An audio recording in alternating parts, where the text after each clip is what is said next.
Welcome back sa ating channel mga kaibon. Ang video natin ngayong araw is ipapakita ko sa inyo yung patuka or pagkain na ibinibigay ko sa mga alaga nating painakay, lalong lalo na sa mga painakay nating red eye mga kaibon. So ito nga yung mga patuka or seeds na ibinibigay ko sa mga painakay nating red eye para mabuhay sila mga kaibon. So kung gusto nyo malaman kung ano yon, samahan nyo ako ngayong araw mga kaibon. Tara!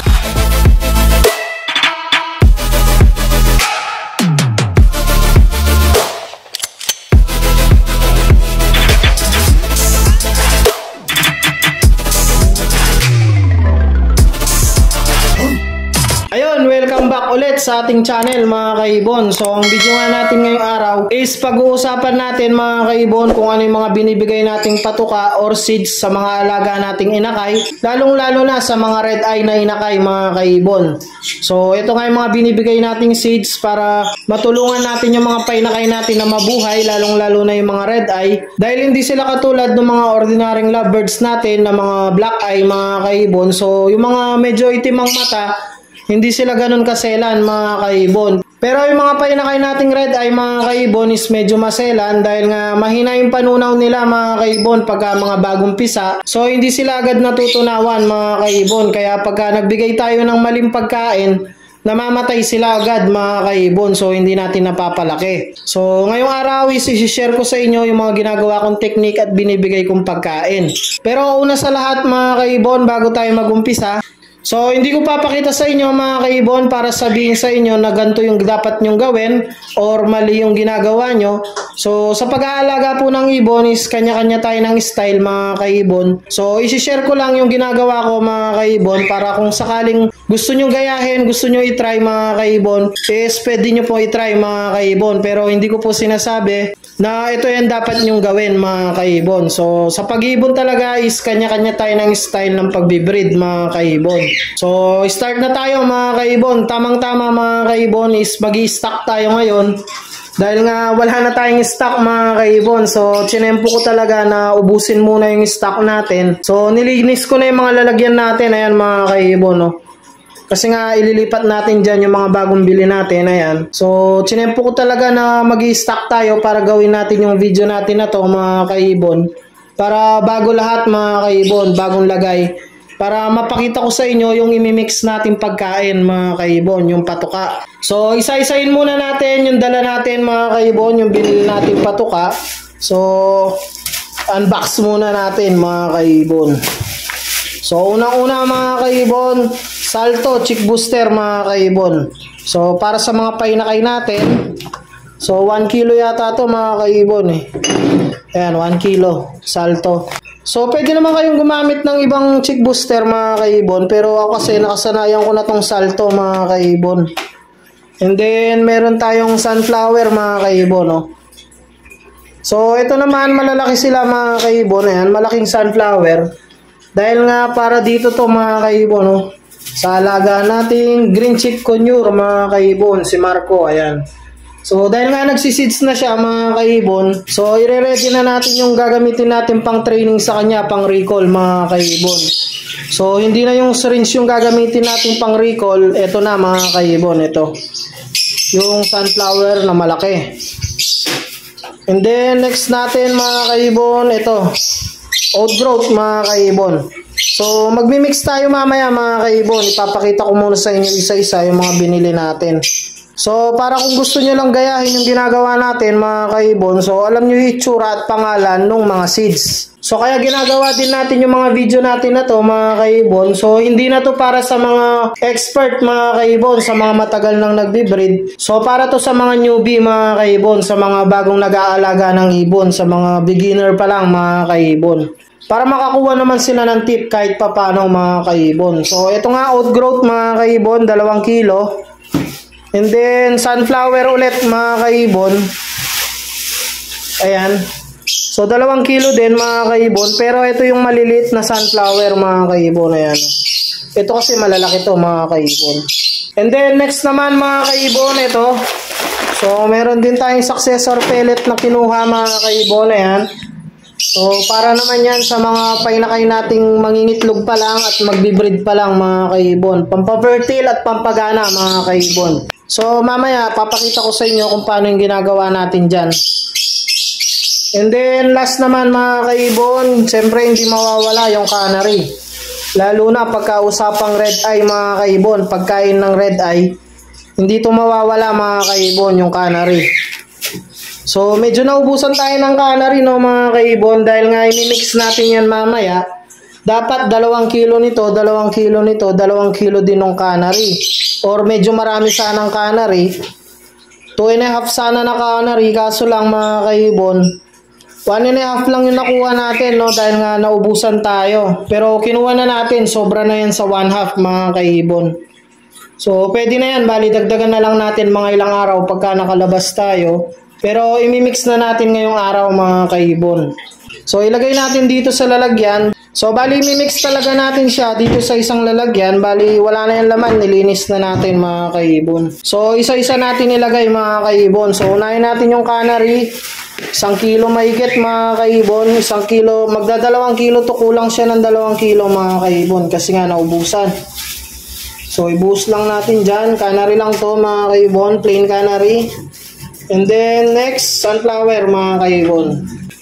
2 kilong sunflower mga kaibon, ayan. So isang kamay lang tayo. Ayan, buhos lang natin mga kaibon. Mix lang natin. Okay, and then next, oat growth mga kaibon, 2 kilo ulit. So butasin lang natin. Yun.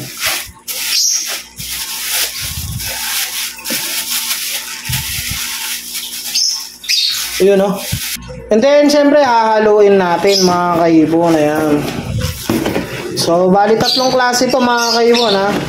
Cannery, sunflower, oat growth.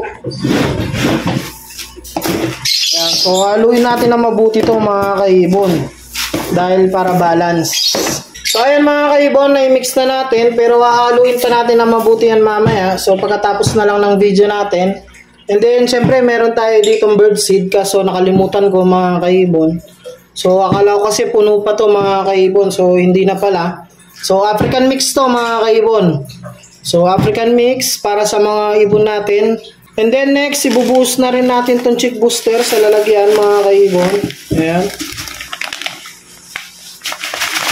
So painakay din to mga kaibon, sa mga painakay natin. So importante to chick booster mga kaibon. So mamaya papakita ko sa inyo kung paano yung pagbibigay natin. Then next mga kaibon, successor pellet mga kaibon. Ayan. So ibuhos na rin natin dito sa lalagyan. Ayan. Then itong last mga kaibon na binili natin, ito yung sunflower, ilagay na rin natin dito.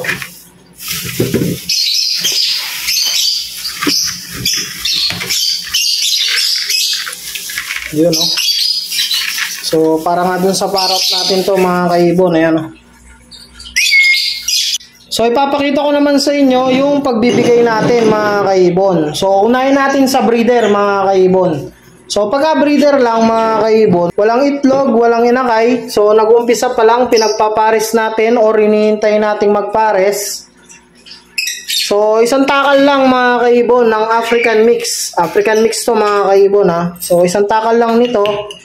So isang takal lang nito sa umaga mga kaibon. So isang araw na yan mga kaibon, hanggang gabi na yan. So magbibigay na lang kayo ulit pagkagising ng umaga ulit mga kaibon. So sa mga pinagpapares naman nating matured na mga kaibon, eto na mga kaibon, ito na pumapasok yung successor pellet. So bibigyan natin sila ng ganito. So yung mga pinagpapares natin to, no mga kaibon, yung mga nakikita na nating nagme-mate na sila. So pagka nakita na nating nag-mate na, yun na yung time mga kaibon na maglalagay tayo ng ganito. So isang takal lang din na seeds. And then mga ilang piraso lang nito mga kaibon. Ayan. So pampafertile kasi ito ng itlog mga kaibon, and then pampagana din mga kaibon. So para mag-mate sila agad or mag-mate sila lagi. So ayun mga kaibon yung binibigay natin sa mga malapit na mga itlog mga kaibon, may successor pellet na. And then yung mga nasa flight naman pala mga kaibon, ito lang, birdseed lang mga kaibon. So kung ilan yung nasa flight mo, ganun din binibigay ko mga kaibon. Kasi nga nasa flight naman sila, hindi naman sila tataba. So tatansyahin na lang yun mga kaibon. So next na pagkain naman yung binibigay natin sa mga painakay natin, lalong-lalo na sa mga red eye mga kaibon. So unang-unang ginagamit natin mga kaibon, ito nga mga kaibon. So magbibigay tayo nito mga kaibon. So tatansyahin lang natin mga kaibon. Kunwari mga kaibon, meron ng isang inakay, so isang takal lang. So nagbibigay kasi tayo, depende sa inakay mga kaibon. Kunwari dalawa na yung inakay, dalawang takal. Kung tatlo na mga kaibon, tatlong takal. Kung apat yung inakay, apat na takal mga kaibon. Siyempre, isasama mo yung kanilang parents mga kaibon. Bali magiging 6. So, ganun ako magtansya, magbigay ng pagkain mga kaibon. So, per scoop tayo mga kaibon. So, isang ibon, isang scoop. So, kung meron siyang 4 na inakay and then kasama yung dalawang breeder, bali 6 na scoop mga kaibon. So, ganun yung ginagawa kong pagbibilang sa pagbibigay natin ng pagkain. And then, so sa mga painakay pa rin to na red eye mga kaibon ha. Then next natin, chick booster mga kaibon. Ayan. So, 2 takal lang. Sa chick booster naman, tansyahan lang mga kaibon. Siguro 2 takal lang. So, maghapon na yan mga kaibon. So, mali. Dito pala natin to ilalagay. Yan. And then, yung isa naman mga kaibon is lalagyan din natin ng birdseed yan mga kaibon. Pero hindi ganun karami mga kaibon dahil nga ang gusto natin, mas marami silang makain na protein at chick booster mga kaibon. So magtatansya ka lang, mga 2 takal lang, depende sa dami ng ibon.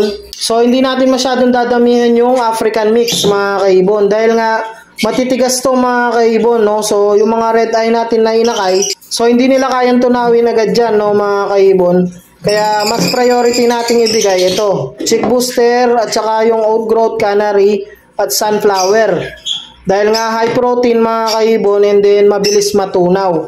So basta pagka yung mga umpisa pa lang mga kaibon na papisa, mas okay na mas marami to. Ito mga konti lang, mga 2 takal lang nito mga kaibon. 2 takal lang nito. Pero pagka medyo nasa 3 weeks na, so pwede na natin dagdagan ng African mix mga kaibon. So ito nga yung binibigay natin sa mga painakay nating red eye. So African mix, chick booster, and then sunflower, outgrowth, at canary mga kaibon. Nakamix na yan. So ayun mga kaibon, ganun lang kasimple yung ginagawa natin para mabuhay natin yung mga painakay nating red eye. So yan nga yung mga patuka or pagkain na ibinibigay natin. So ulitin ko po mga kaibon, yung pinakita ko sa inyo is yung ginagawa ko lang dito sa aking aviary. So hindi ko po sinasabi na tama yung ginagawa ko or ito yung dapat nyong gawin. So kung gusto nyo namang gayahin mga kaibon or subukan, wala naman pong problema. Pero hindi ko po sinasabi na ito yung tama, ito yung kailangan nyong gawin mga kaibon. So bali hanggang dito na lang muna yung video natin mga kaibon. Huwag nyong kalilimutang mag-like, share, and subscribe. And i-click nyo na rin yung notification bell para updated kayo sa mga susunod pa nating videos. So happy breeding sa inyo mga kaibon and ingat!